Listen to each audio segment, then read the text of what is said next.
What's up, folks? Welcome back to the Whoop podcast. I'm your host, Will Ahmed, founder and CEO of Whoop. We're on a mission to unlock human performance. This week's episode, Whoop VP of Performance Science, Principal Scientist, the one, the only Kristen Holmes, is joined by performance coach Steve Tashjian. Steve Tashjian is a world-renowned high-performance expert with decades of experience in elite sport, managing teams, and high performers. He has prepared triathletes from the Kona Ironman, boxers for world title fights, and the US men's national team for the World Cup in 2022.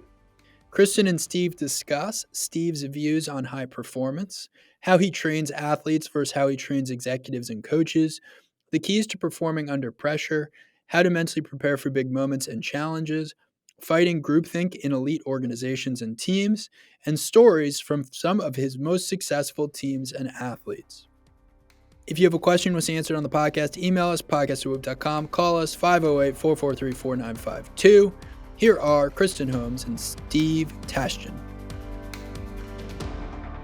Steve Tashjian is a world-renowned high-performance expert with decades of experience in elite sport, managing teams, and high performers.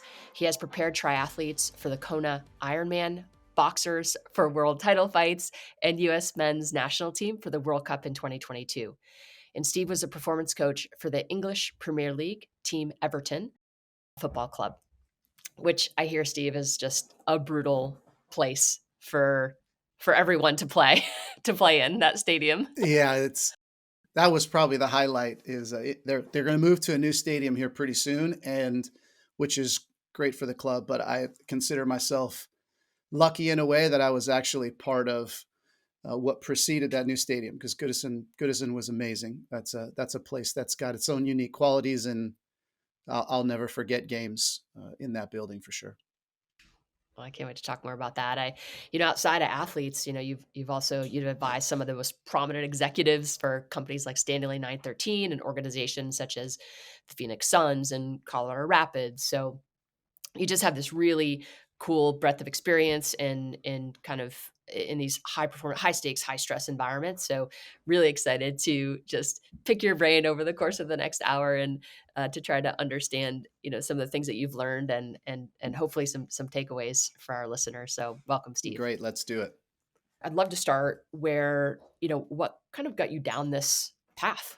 Not everyone has the opportunity, the skill set, the expertise, the knowledge, the background, to be able to come in and offer advice and direction, mental, physical, emotional, to these high performance environments. So, how did you kind of get yourself in a position where, you're qualified to serve in these roles?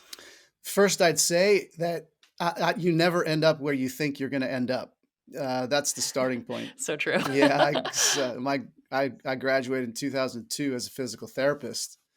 In terms of my graduate work, I was a psychology undergrad and then finished physical therapy in 2002. And at that point, I just wanted to be in great environments. And I think I had a part of me that definitely wanted to be in an athletic realm, but I just loved movement, to be honest. I remember from the earliest days, my parents told me that it was, in and around the earliest I can remember was the 1984 Olympics. I was enthralled with that. Like, I couldn't get enough of it. And mainly it was in and around, Carl Lewis with track and field and Mary Lou Retton with gymnastics. And I loved, my parents said that I was glued to the TV when the men's volleyball team would play, the US men's volleyball team would play.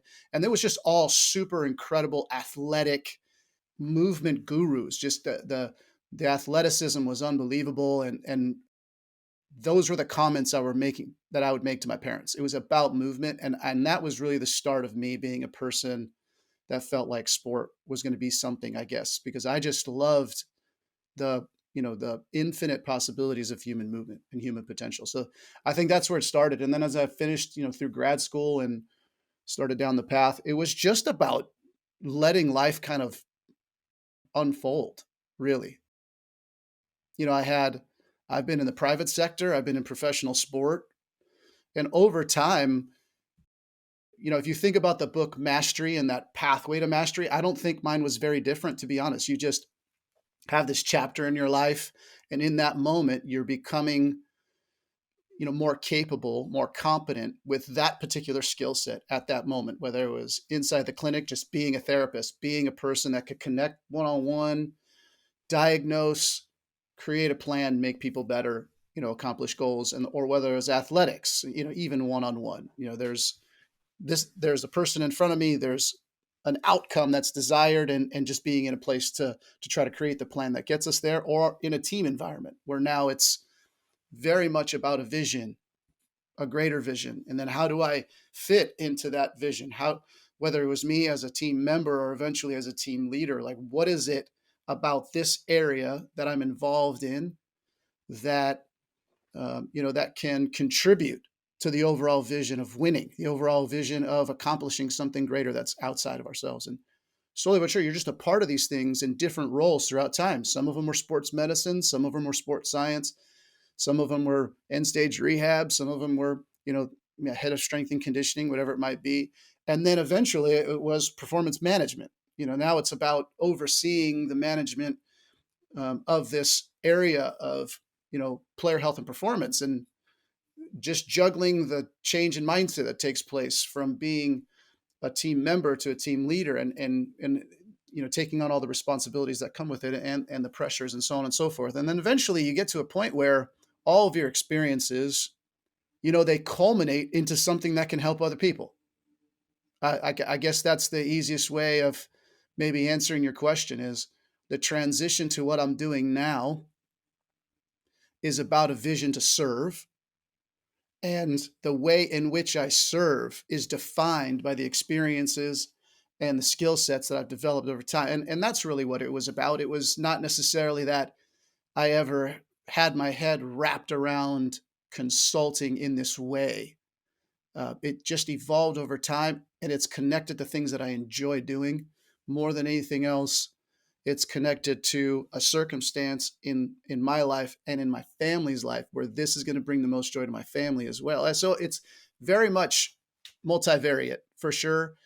But the pathway to get to where I am now wasn't scripted. It just ended up here based on, the way in which my experiences kind of defined what I can do now and how I can help other people. Mm.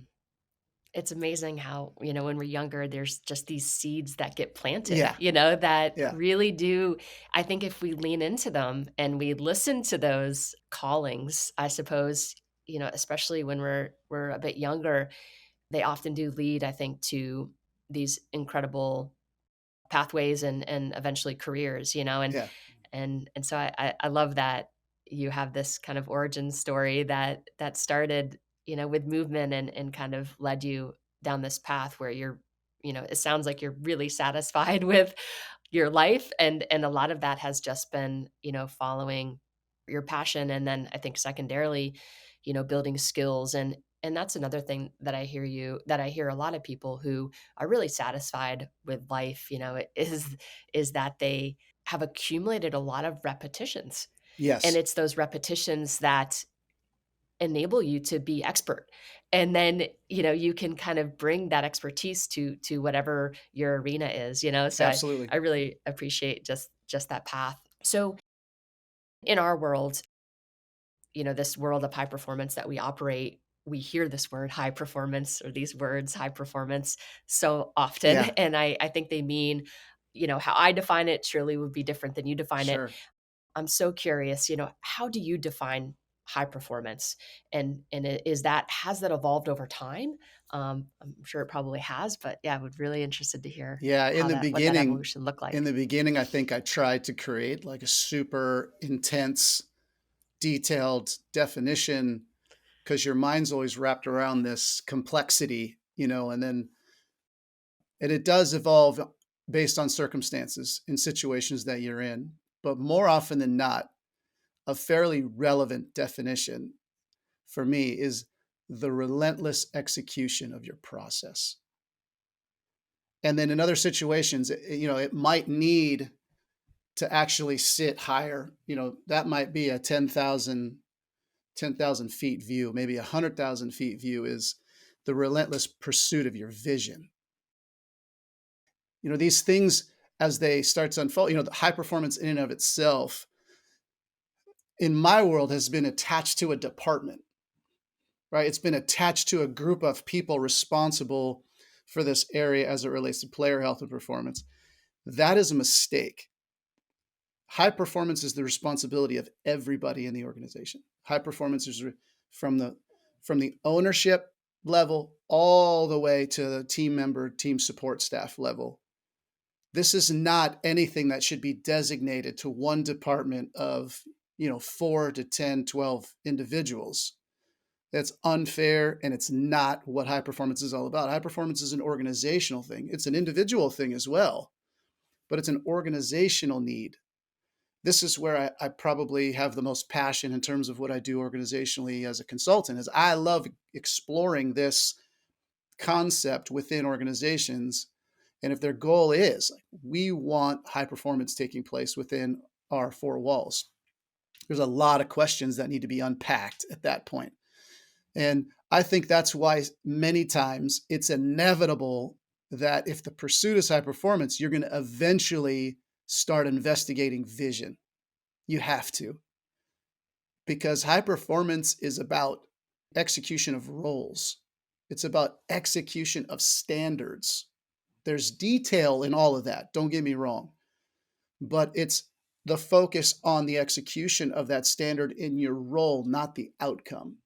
And that, for me, is the most important piece. If we're focused on winning or losing, I can win a game and have a terrible performance. I can lose a game and have an exceptional performance. And in the end, if you're consistently focused on the details and the standards of your execution, more often than not, you're going to achieve your vision. You're going to move closer to it. And I think that's what gets ignored quite a bit, is there's individuals who come and say, we're not achieving high performance. Come in and tell me why. And their assumption is it's all happening below their level. I can't think of a single situation I've been in yet where there wasn't some sort of involvement all the way to the top, all the way out to the sides. It's just a connectedness that needs to take place and an alignment that needs to take place in order for high performance to be achieved. So at times, my definition can sound super simplistic, but that's really what it is. Because if everybody is operating with that one mindset, which is, I know my role, I know the details of it, and I have an elite commitment to the standards of my execution, of my process, especially as it relates to everybody understanding their role individually and collectively, then you're going to achieve high performance. I haven't found a situation where that doesn't land well.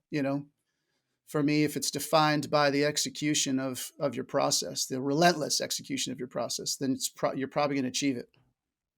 I think where I see a lot of tension in these high performance organizations is that there's this, they can say that they're committed to the process, everything that you kind of outlined, but I think they still measure success by wins and losses, and it's like this really hard balance, I think, because, I think when you consider, like, I would always say that when you're solely evaluating your success on outcomes, it's just an assault on the process, right? Like, and so how do you get organizations and individuals to really adopt this mindset of process, right? Because we know from the science that there are very clear things happening in the nervous system when we are outcome driven versus process driven, right? There's no question about that.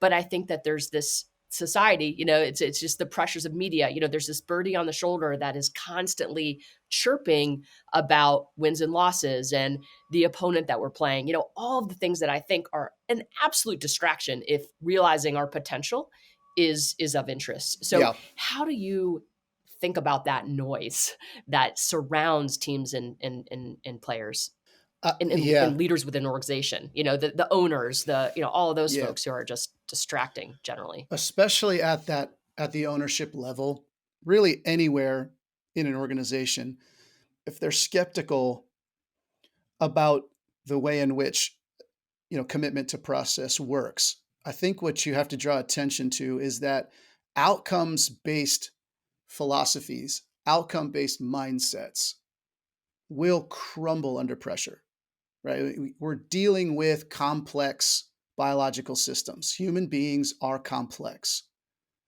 And those particular worlds don't show weakness until they're placed under stress, until they're placed under pressure, right? That can be physical pressure if you're an athlete. It can be mental pressure. It can be, expectations, anything that's being pressed upon a complex system. You don't realize where it's going to break until the pressure is applied. Well, complexity also provides places where things can hide. So if you're constantly focusing on outcomes, wins and losses, for example, and you're not focused on process, you're not combing your organization regularly to find weakness. And that's what process-driven companies do really well. Because when there is a moment where a process doesn't work, they refine it immediately. And they know I've strengthened the organization to pressure. And those are And you know where to look. Yeah, and how are you supposed If you're to waiting for a Yeah, result, exactly. you don't know where to look. Correct. But if my daily focus is about my process, there's going to be something that comes up and you're going to, ooh, we got away with one, or we didn't get away with it, and let's fix that quick. There's these, you avoid a catastrophe in those moments where the organization or you individually are placed under high amounts of pressure. And so that's usually my starting point is, how does this organization respond when it's placed under real stress, under real pressure? How does this biological system, this complex system, react to stress? And let's be fair, if I've been called to come in, it probably doesn't respond well if I've been asked to consult. And in those circumstances, that's the starting point is, okay, I think I'm here because something broke. Can you tell me where it broke? Can we define that? And then, all right, take me through the existing process and let's explore why it failed. And a lot of times there isn't a process, and that's why it failed, right? Like, so over and over and over and over and over again, what I've discovered over time is that if a system fails, it's because a process failed, either because it didn't exist or because it wasn't robust enough to deal with the situation. And you just refine it. You refine it, you make it better, and now the whole organization is better for it. Those are the types of conversations that take place as you're starting to create an understanding of why outcome mindsets tend to work, but they're not sustainable, right? It doesn't create sustainable success, and that's an important piece to this that needs to be communicated from the beginning, sensitively, right? Because those are difficult conversations, but that in the end, if they're not had, then you're not really leaving the project in a more sustainable state. I love that. You have a great quote that says, "We don't drive performance development in players, we support and promote it." Yeah. So I think this is kind of like a great follow-on to, you've got this overarching process-driven approach. Mhm. Now it's about task orientation Right. and understanding role and Right. kind of how the individual pieces fit into this broader kind of vision and ladder up to really this process-driven approach. Like, how does that quote maybe tie into that? So that's really interesting It does because it. that was very, very specific to the national team. We had a very clear vision, mission, and values set by Greg, by the head coaching, technical staff, and administration, coming down to us, saying this is what we are here to accomplish in the next 4 years. And what we didn't have within the high performance department when we took over was, well, what's our vision, mission, and values as a department? And not only that, but how do we set that entire organizational document so there is alignment with the greater purpose of the whole entire team? Like, how do we connect this all? And what we ended up looking at was the way in which we can be effective as a high performance department within an international team, which is much different than a club team. What we knew is we don't have the players long enough to talk about a vision where we're driving athleticism.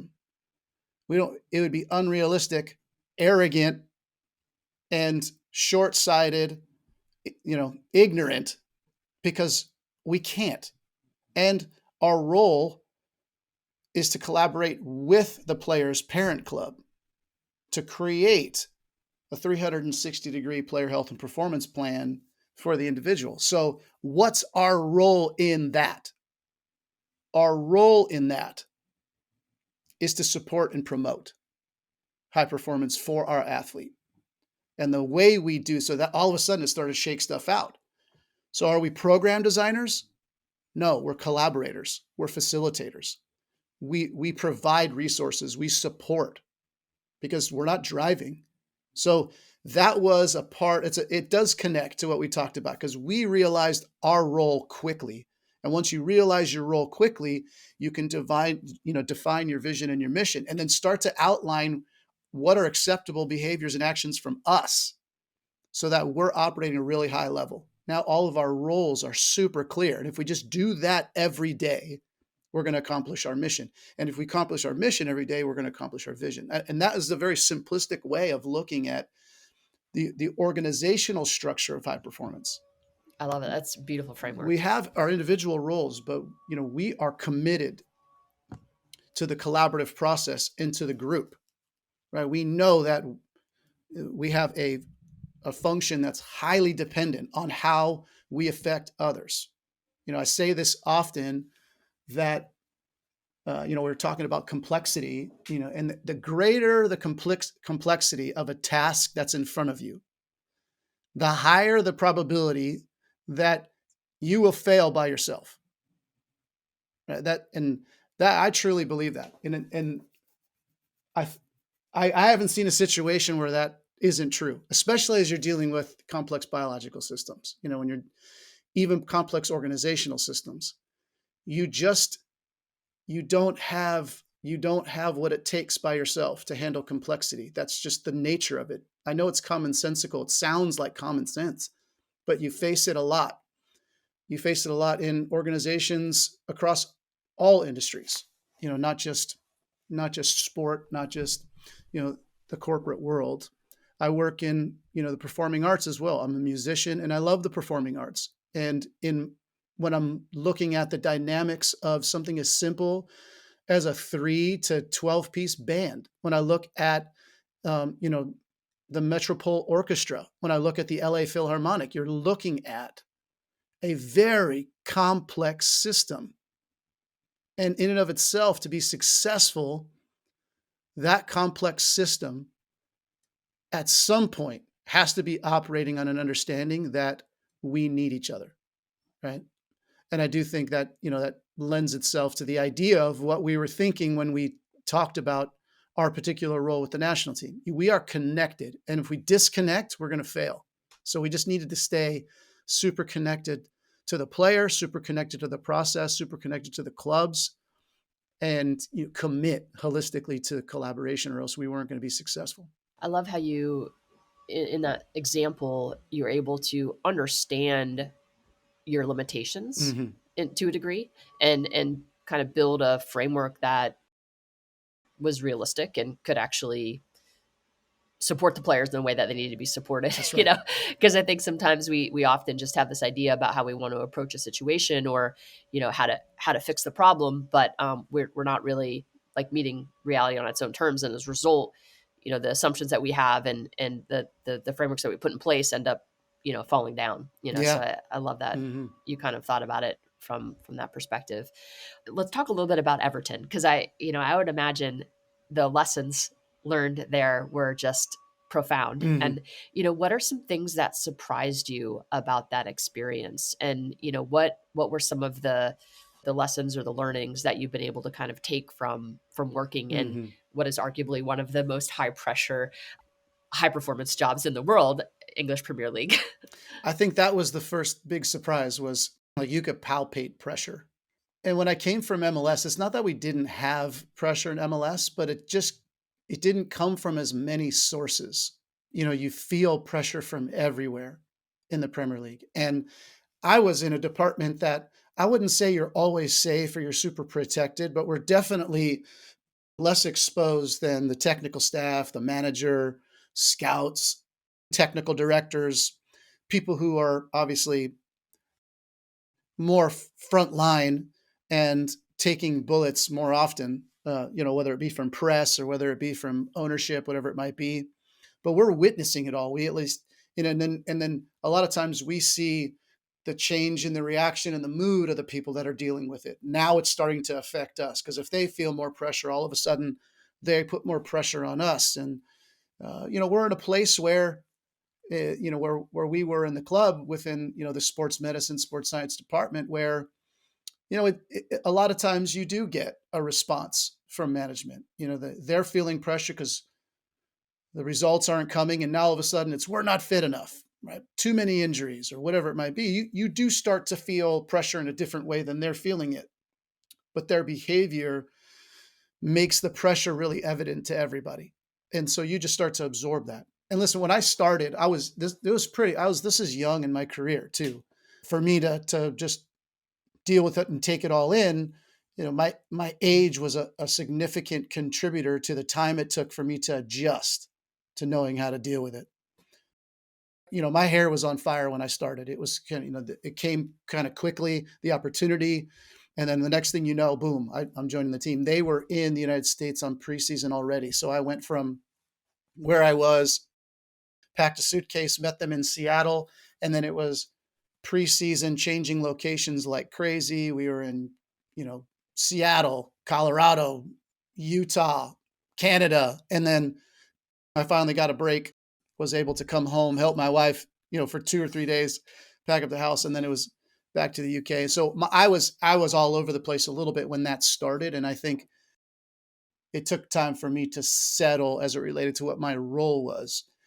But I think the pressure itself probably drove all of the things I learned in my time there. I learned how to deal with different personality types as it related to my reporting lines, especially as it related to reporting to managers, technical directors, club secretaries, things of that nature. They all had a different personality to them, some more complex, some less complex. And some of those interactions I handled well, some of them I did not handle well.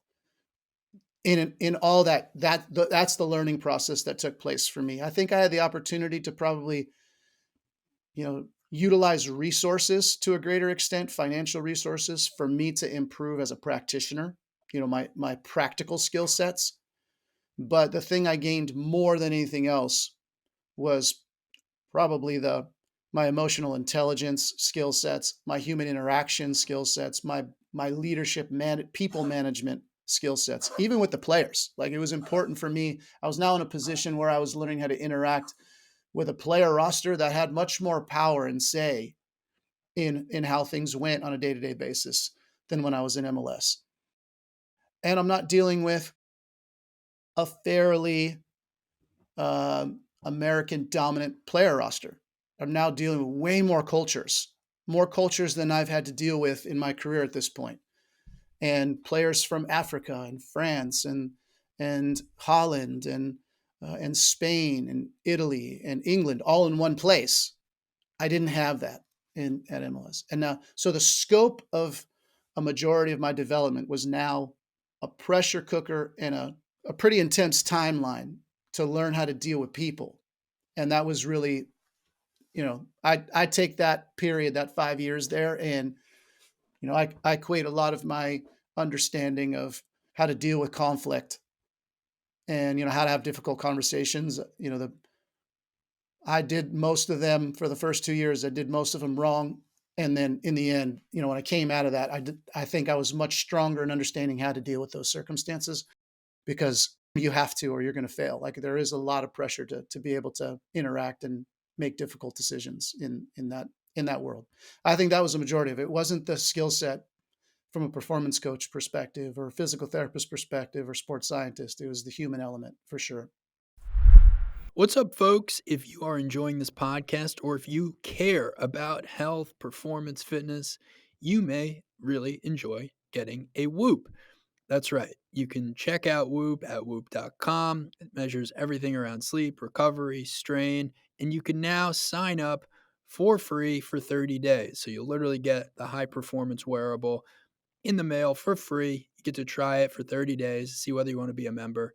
And that is just at whoop.com. Back to the guests.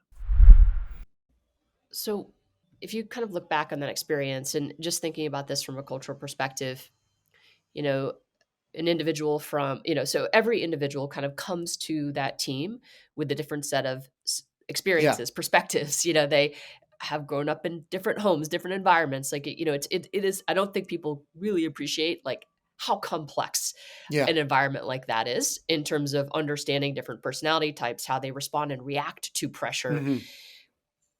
I would say, I guess I've always thought about it that, not in order to kind of really manage all of that complexity, there needs to be a layer on top of that that resonates with everyone. Mm. So there are a set of assumptions about humans, right?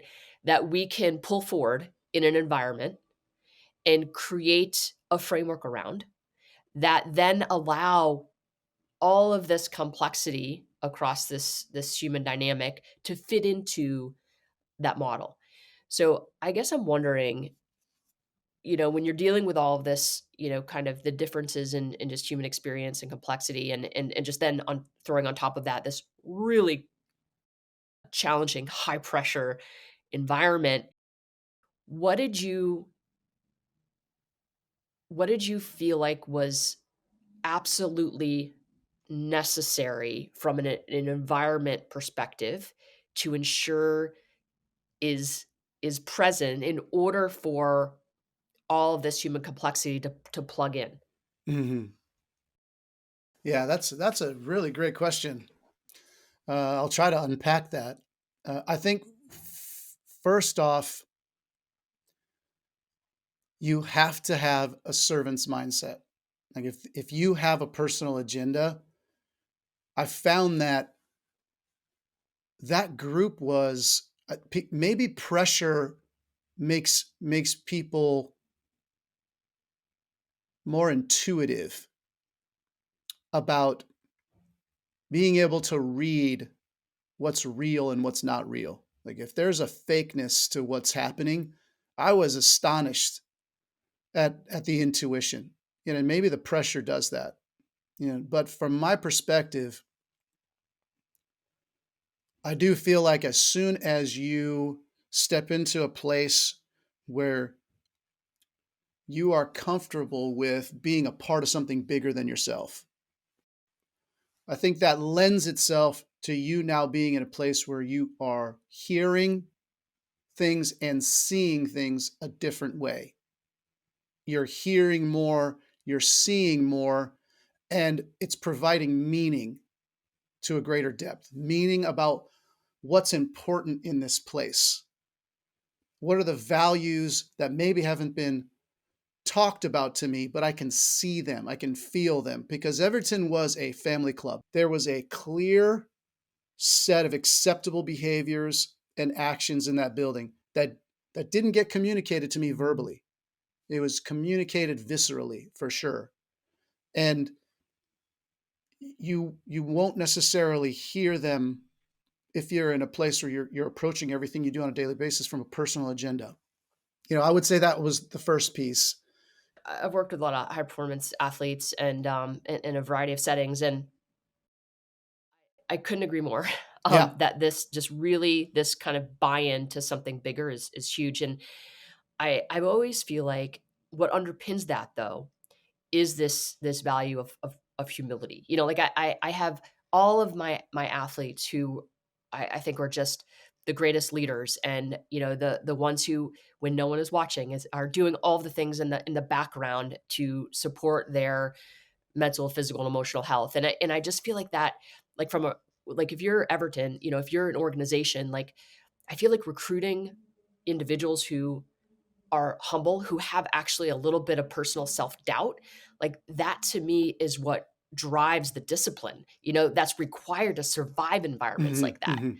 So like I always looked for like that humility, that a little bit of doubt, that kind of skepticism. Can I actually do this? Because I feel like to me, those players really thrive and survive, not just in the time that they have these professional careers, but actually beyond. So I guess I'm wondering if that's just my experience. I'm curious your perspective on servant and humility, or are there any other personal values that you found kind of plug into that Yeah. servant mindset, which you said is really core to this Yeah, I environment? probably couldn't define it when I was in it. Mm, I yeah, know I couldn't have it's always defined the it while I case, was in right? it. Yeah.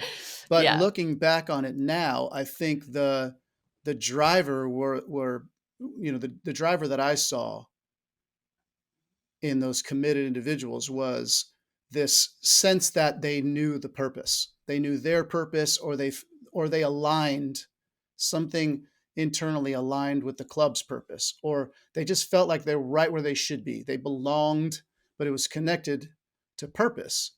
And and then to take that a step further,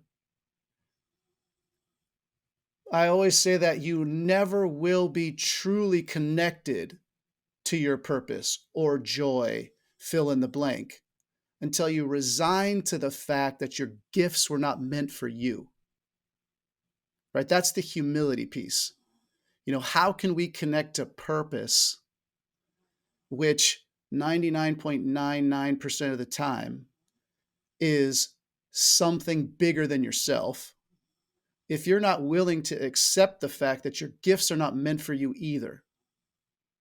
And I think looking back on it, I can say without reservation that I gave religiously in my career. I wasn't ever looking to take. I enjoyed every opportunity I got. I'm blessed with the opportunities that were presented to me. By grace, they came to me. I didn't do a lot of digging. People say it's all about who you know. It's not. It's about who you know, but when you get the opportunity, you need to execute, because the only thing you can control in your career is your reputation. And sometimes you can't even control that per se. But I can control the way in which I operate and the way I affect other people. And if I have this mentality where I'm accepting the fact that my gifts are not meant for me, then I can very easily give them away. I can very easily give my gift, right? It's that mindset of this gift is mine and I'm going to ration it. That will you run the risk of your reputation being more defined by how people feel about your inconsistency, right? And I think that's the piece that I probably had some advantage in. Like, I definitely gained from my willingness through my career to commit to something I always felt was bigger than myself. And I felt Everton was like that. You know, it's the biggest small club you'll ever be a part of in your life, right? And what I mean by that is, we've been accused a lot of being a very small club, and a lot of that has to do with results and success in international competitions like the Champions League and things like that. And what they don't recognize is the size and the largeness, the bigness of a club is not rooted in its in a social context. It's not in a financial context. For me, it's a history. It's about a history of a club. And if you dive into Everton's history, you'll see how big of a club it actually is. And so that was really gratifying for me. I liked the bigness of it. It made me feel more comfortable feeling like I belonged to something bigger than myself. And it was refreshing to be in those circumstances, dealing with the pressure and some of the difficult relationships that were there. Was just a learning process for sure. But once I stepped out of it and came back to the States, I knew I was ready to be in a high performance management position. I felt like I was ready to take on that particular type of challenge, but it came from that place of, you're using the word humility, and I agree with that wholeheartedly. It was this, but I defined it as a willingness. Sometimes I feel humility is is a word that is also associated with like a passiveness. And that's not what this was. This was an active willingness to give in that way, to feel like I've got what I've got. I've been gifted with something, and I'm just gonna try my best to show clearly through my actions that I'm committed. I'm committed to the bigness of it all, and this is not going to be about me. And I think that served me well throughout my career. Do you think that helps mitigate some of the pressure? For me, the results gained or lost in pressurized situations come down more for how much the pressure surprised you. I think failure under pressure tends to give insight into the preparedness of the organization or the individual. The national team's a great example. We had this picture, a 4-year picture, and I think everybody would agree that it ended with a World Cup, which we would all say is probably the most pressurized situation that we've been preparing for 4 years, right? I think everybody would agree that on paper, that should be the most pressurized situation. If you're an Olympic athlete, it's the Olympics. If you're a national team player, it's the World Cup, so on and so forth. But what I would say is, World Cup in some ways is like, I found the World Cup, having competed in one, more for pressurized sure. than the Olympics. Like there's just something different about a And World did you Cup. compete I in don't know. both? Did you compete in both, Kristen? Yeah. Yeah. So Mhm. what a great spot for you to kind of be in and listen. And you tell me if you agree with what I'm about to say. All right. We got to the World Cup, and that was the least pressure I had ever felt in an international competition my entire 4 years with the national team. But the reason why is because of our collaborative commitment to process. Every single opportunity we had over 4 years to test something, to learn something, was all focused on how does this help us understand what we're going to do at the World Cup, right? It's 2020 and we have to play the Nations League final at Elevation in Colorado. Great. We're going to test our strategies for Elevation so that we're ready to face Mexico in Mexico City during World Cup qualifying. Everything was about a learning process. So now success and failure doesn't matter, because if you failed, you learned. If you succeeded, then you got it right and you maintain your process. Everything was about refinement. In 2021, we're playing the Gold Cup in some of the hottest locations in the summer throughout the United States. Great. We're going to practice our heat mitigation strategies, our cooling strategies, our hydration strategies, the way we deal with, really oppressive climates, so that we're ready for Qatar. We're ready for the World Cup, right? Everything was about process. How do we deal with the recovery? We're going to test this. We're going to test this. In this environment, we're going to look at things we've never before. We're going to float. We're going to use photobiomodulation. We're going to do it all and see, can we incorporate it? Does it help? If it does, great. If it doesn't, we're not going to use it. All these challenges that we had were about refining our process, about making us understand. If someone would say, what do you do in any given situation? We would just go, blah, blah, blah, blah, blah. We had it. And we got to the World Cup, Kristen, and I was not nervous. The pressure should have made me nervous, but it didn't. That was as relaxed and present as I've ever been in my career in situations like that should have been, really pressurized and super stressful, and it wasn't. So to answer your question, sorry. No. Pressure and humility is a part of it. Humility is a part of it, but it was far more about the ability to just take everything along the way and make it focused on refining a process so that when the most pressurized circumstances come, there is no uncertainty, right? Stress is really about uncertainty, if you think about it. Well, if you mitigate uncertainty, you significantly mitigate stress and pressure goes away. And that's what I felt. I mean, there was still pressure to win. And, we go into the game against Iran and we know we have to win to move out of the group stages. So there's pressure, but I knew win, lose, draw in the game against Iran, we gave everything. We did everything. And even when we lost to Holland, I talked to my wife afterwards and I was, I'm baffled why I wasn't more emotional.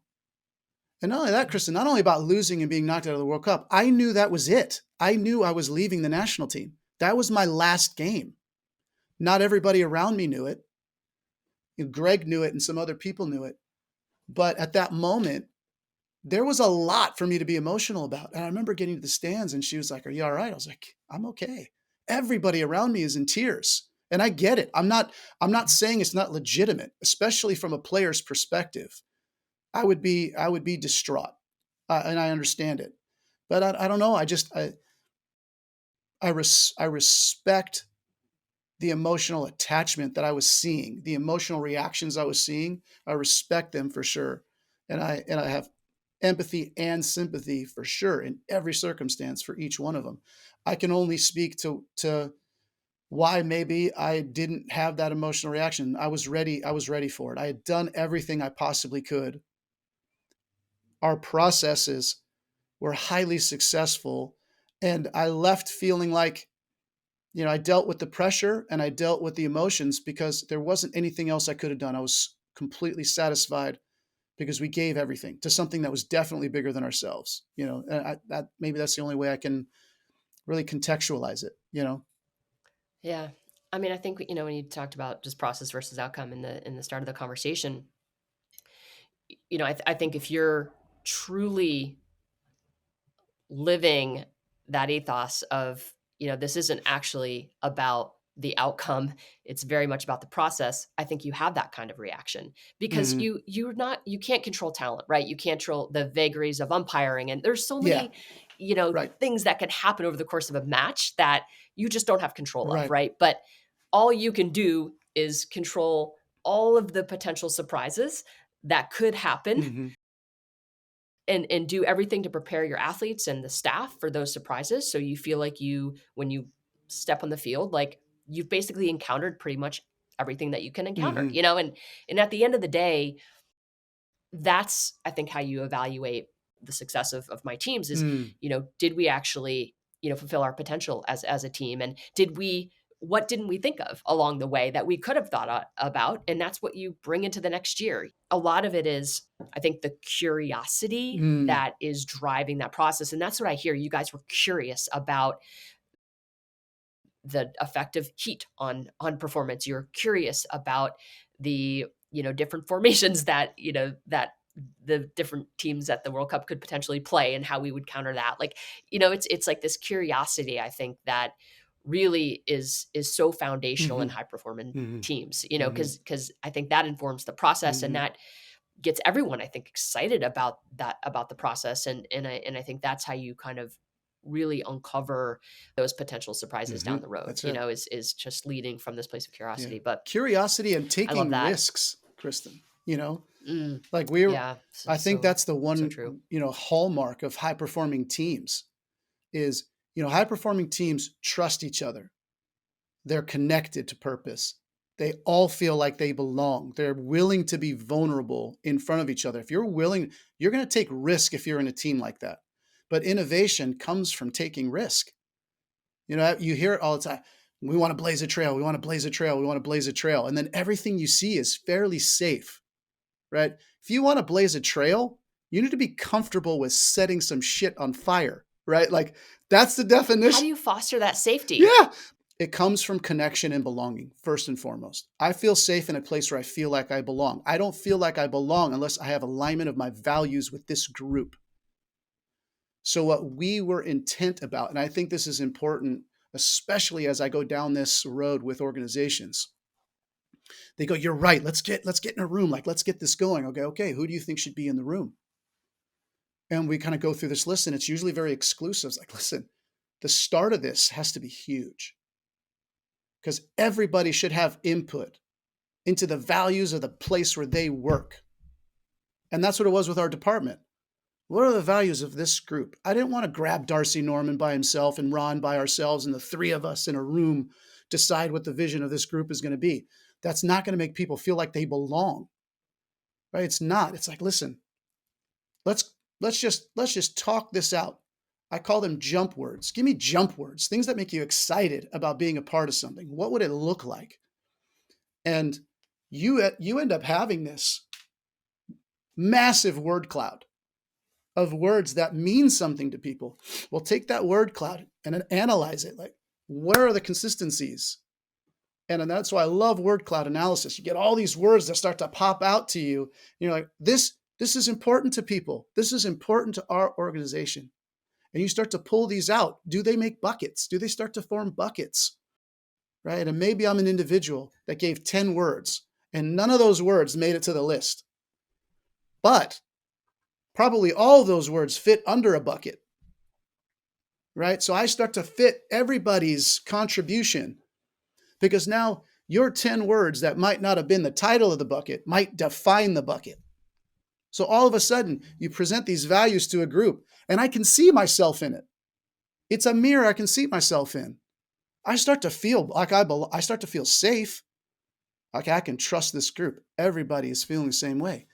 And listen, I don't also want to make this sound brutal, but you also knew, I mean, it defines who needs to go. Right. Oh yeah. And that's so the important. truth. Like, you want high performing environments. I think that's like a characteristic Yeah. is that you have polarization. Addition by People who fall subtraction. outside the norms of the group. Yeah. Yeah. 100%. 100%. I have this conversation with folks Out. a lot. I have this conversation with folks a lot. And my analogy actually comes from music. When you're engineering a song, you're just dealing with, these tracks that are these sounds that are all represented by frequencies.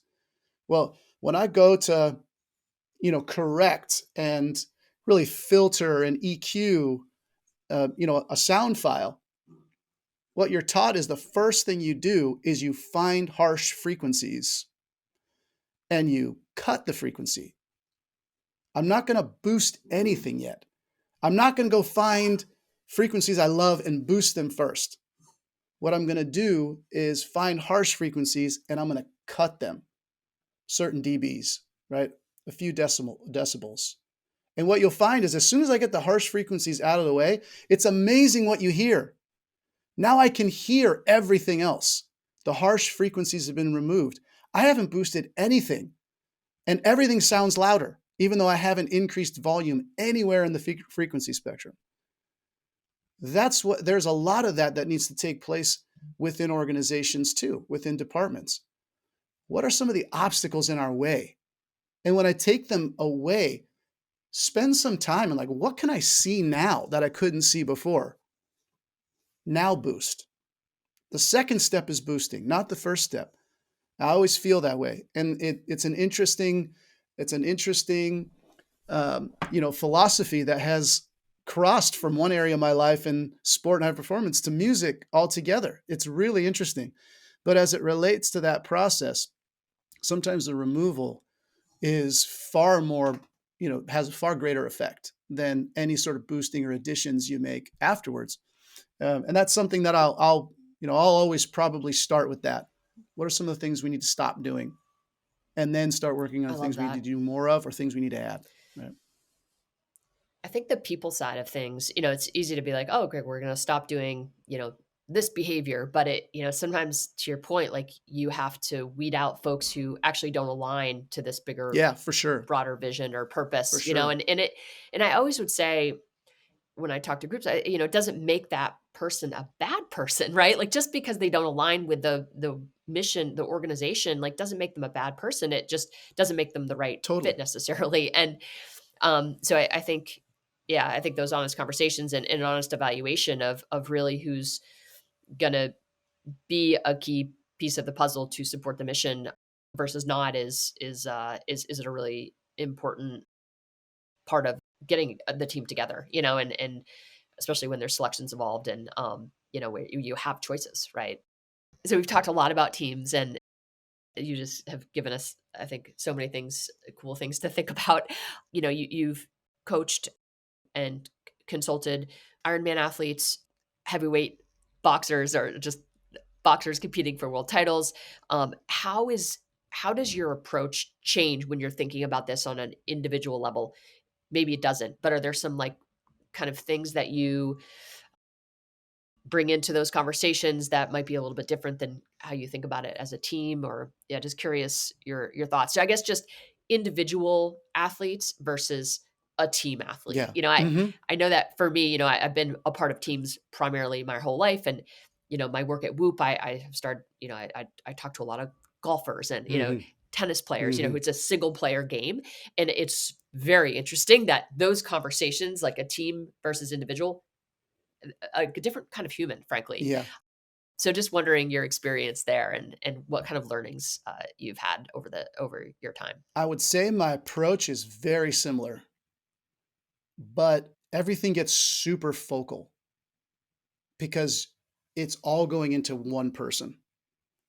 And in those circumstances are that it's evident. The really good example last year I had the opportunity to work with Matt Fitzpatrick on the PGA Tour. That was the first golfer I've worked with one-on-one.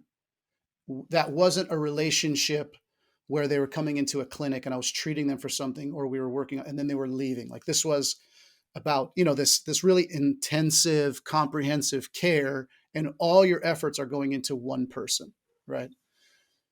I think you're watching performance in a different way. I felt like you could be more aggressive.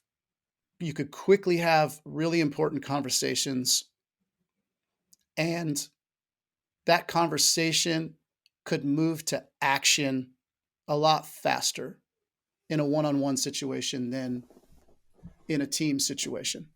That being said, it's still all focused and dependent on process, without a doubt. And Matt is he is the most data-driven guy in golf, without a doubt. The intensity of the way he's approached, and I think innovated, how you prepare to be a golfer is evident in the catalogs of data that he's collected on every shot he's taken on the range or on the course since he was like 13 years old.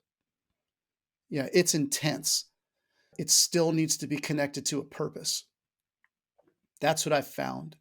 Even as an individual athlete, it needs to be defined for there to be an individual who's willing to take risk, right? That's important. I keep coming back to risk, but I do think it's paramount for success. Calculated risk is paramount.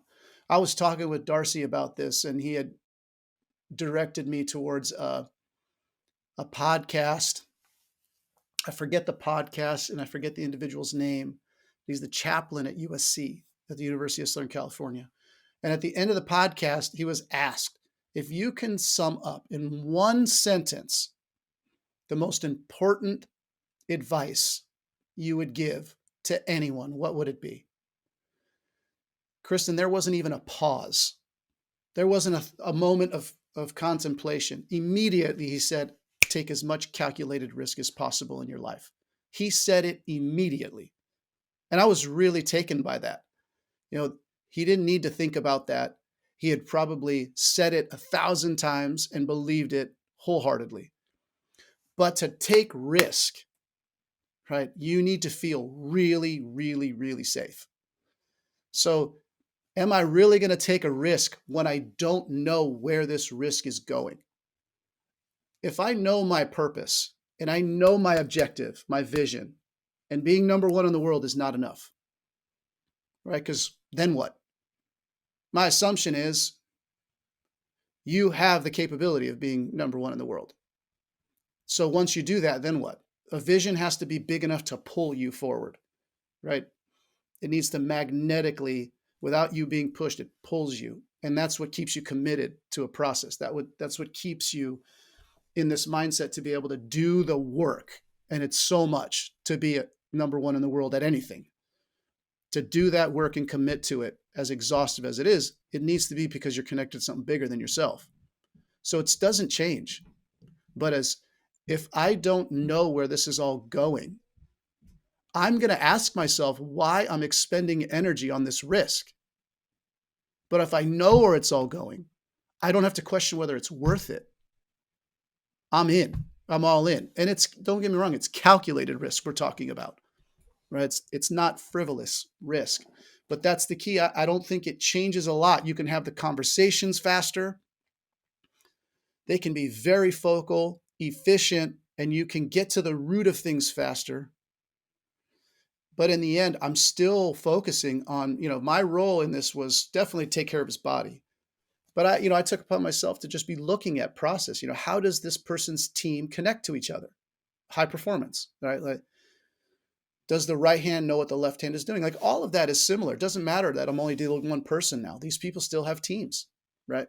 And their teams have this role, this responsibility to connect to each other for the benefit of one individual, right? And it definitely doesn't change for me. Yeah, I love that. It's validating to kind of hear you say all that.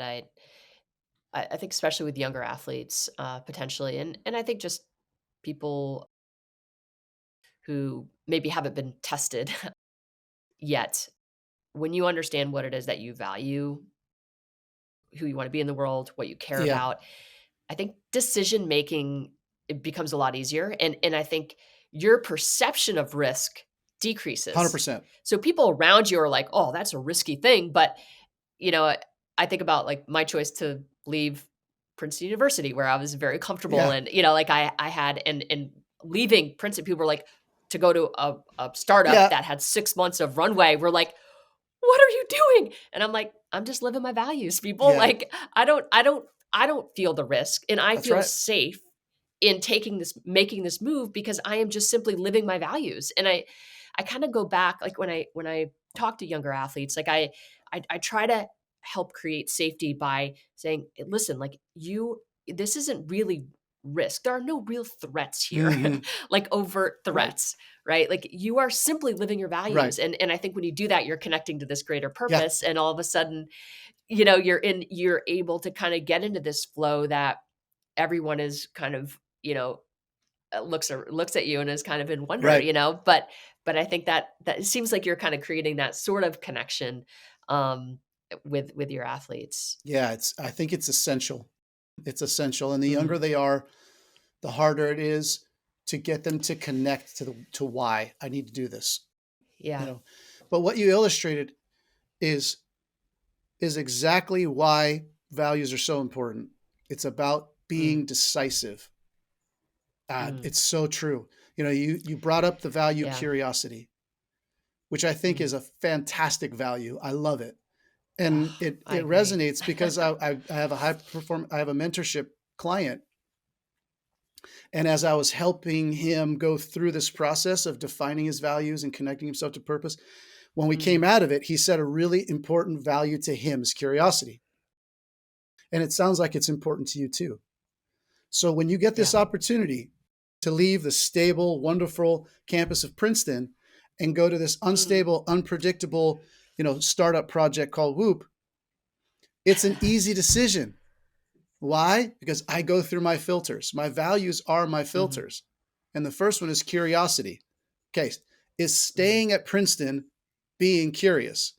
Answer is no. mm, Is going to mm, Whoop being curious? The answer is yes. Now, I'm sure you had other filters you went through, but that's mm, an example of how quickly something like values documents, missions documents, vision documents, mhm, how quickly they make decision making possible, how quickly they make making the right decision the first time possible. That's mm. the thing that I continue to drive when you're trying to convince people, why should I go down this pathway? The people that think vision, mission, and values, that's all bullshit. And you I face it know. a lot, but that's not the Yeah. point. The point is, if you want to be decisive, if you want to try to make great decisions in the midst of uncertainty, have values. Yeah. And when you have them and your Yeah. whole group is aligned to them, you'll all be making decisions based on the same values. That's high performance. It really is. Yeah. I love that. Where do things go wrong mostly, would you say? So when it comes to being able to execute in the moment, and you kind of outlined a lot of different Yeah. things that you need to do in order for things to go right. But in spite of maybe all of those efforts, where do you say like that? Where does it fall down? I've watched a lot of individuals and organizations fall down, and they do fall for different reasons. I mean, at the root of it, Kristen, is that there needs to be intention behind everything we do, individually and as an organization. And intention, again, is really difficult to have as an individual if you don't know where you're going. And a majority of the failings that I see are just from, we don't know what this is. We don't know where it's going. It doesn't have a connection to anything that's meaningful to me as an individual or for us as an organization. Because when you don't have that, everything's a moving target, Kristen. Everything. Like, I don't know what I'm doing this for. And then when I'm told I'm not doing it well, I go, well, not doing it well, directed at what? Like, how do I tell somebody they're not doing something well if I haven't first told them what the target is? I just think there's an element, especially what I found within the corporate space, especially startups that grow really fast. There's a starting phase, the thing blows up, and now I'm adding more people in an alarming rate. And as I add more people, these things that we discussed together in our small group that never got down to policies and procedures now is completely diluted and disseminated. And now my group is larger and it's lost. It's lost in all the chaos and minutia of a growing organization that grows really fast. And I've told people, if you have beliefs, if you have an identity to your group, then everybody should be able to tell me what it is. I should be able to walk into your building, and whether I'm talking to CEOs, board members, or if I'm talking to support staff, they should all be able to tell me what this place is about. And they should be able to recite it. And if they can't, there's work to be done. So I feel like it's always comes down, at some point, it comes down to a connection to understanding where something is going, even as an individual player. And I don't even care, honestly, I don't care if that one thing is money. I could care less because at least it's defined. I know what it is. You know what I mean? I think not all of us would choose that as that but it provides clarity at least. I'm not sure it's going to be the best choice as it relates to long-term sustainable success as an individual in an organization. But at the end of the day, at least it's solid and it's truthful. Mm-hmm. I think, more often than not, it falls down on that, I love that. Yeah. Well, Steve, this has been an awesome conversation. I just appreciate all your wisdom and insight. Likewise. This is just really fun to get the opportunity to talk to you. Yeah. The next one I want to flip it. Where's the best? Let's do part 2 and I'll interview you. Okay. Where is the best place for folks to find you? We'll make sure we link to all of that, but just to follow your work and. Yeah. LinkedIn is a great spot. I have 2 profiles on LinkedIn. If you see me on a drum set, you're on the wrong one. Okay. Well, no, maybe we or you follow that one too. Why not? Yeah, totally. Yeah. Instagram also at S Tashjian. Okay, nice. On Instagram, or at Bomb Shelter Beats on Instagram, because that's my studio's Instagram page. Oh my God. And then my website, elevationprox.com, is another great spot to find us and just keep track. You can communicate with us any way you see fit. First initial, last name at elevationprox.com is my email address. I love connecting with people, and I do my best to respond to everybody. So, yeah, I appreciate this. Well, Thanks so much, Steve. Thank you. This has been great, Kristen. Thank you to Steve for sharing his insights and coaching philosophies on high performance. If you enjoyed this episode of the podcast, please subscribe to the Whoop Podcast. Leave a rating or review. Check us out on social at Whoop, at Will Ahmed, at Kristen_Holmes 2126. Have a question you want to answer on the podcast? Email us podcast@whoop.com. Call us 508-443-4952. If you want to join Whoop, you can check it out for free, 30 days, free trial membership. That's just whoop.com. New members can use the code WILL, W-I-L-L, to get a $60 credit on Whoop accessories.